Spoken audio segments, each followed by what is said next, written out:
মা বোনরা যারা আছেন, দূরে যারা শুনতেছেন, ভালো করে খেয়াল রাখবেন, স্বামীর থেকে আপন কেউ নাই।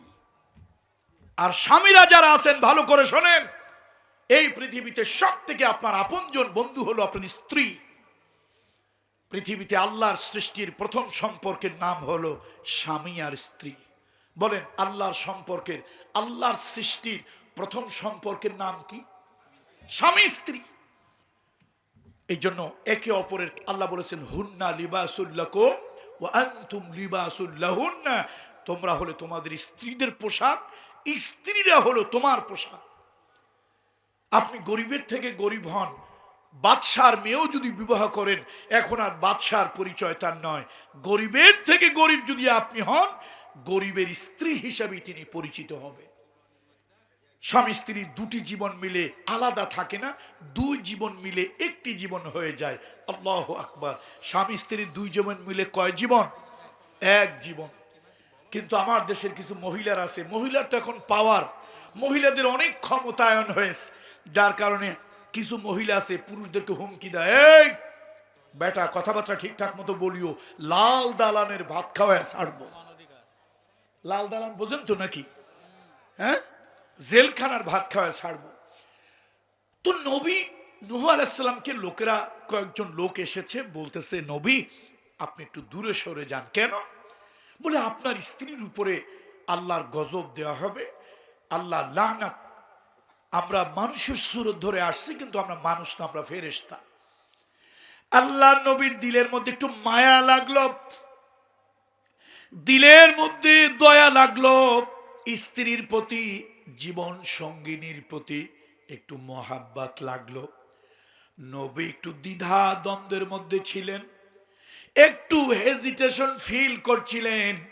আল্লাহর পক্ষ থেকে ফেরেশতারা জানিয়ে দিল, ও আল্লাহর নবী তাড়াতাড়ি চলে যান, তাড়াতাড়ি সরে যান, না হলে ওই গজবে আপনিও বিপদগ্রস্ত হয়ে পড়বেন। আল্লাহু আকবার।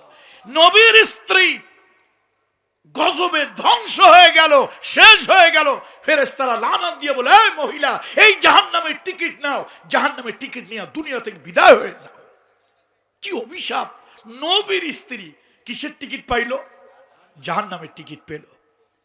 এরকম আরেকজন পয়গম্বর লূত আলাইহিস সালাম, তিনিও এমন একজন পয়গম্বর যার নাম কোরআন শরীফে আসছে।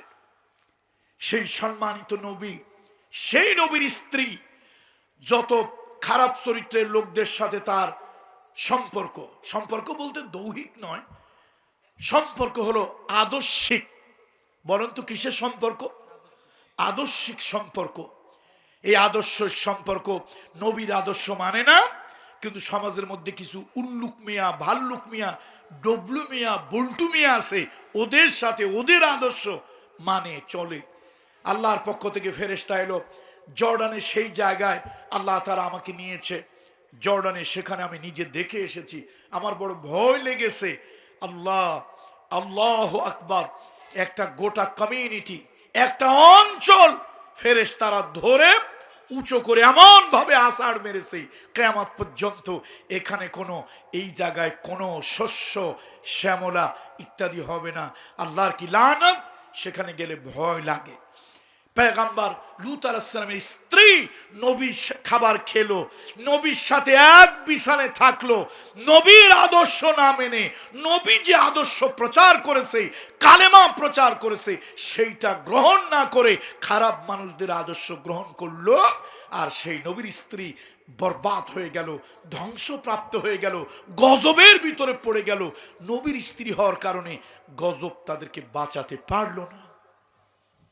এই জন্য মা বোনরা, মা গো, মুসলমানের স্ত্রী হয়েও অনেক মা বোন বেদিনের আদর্শ গ্রহণ করেন। মা, এই কাজটা করবেন না, বোন এই কাজটা করবেন না, জীবনটা বরবাদ হয়ে যাবে।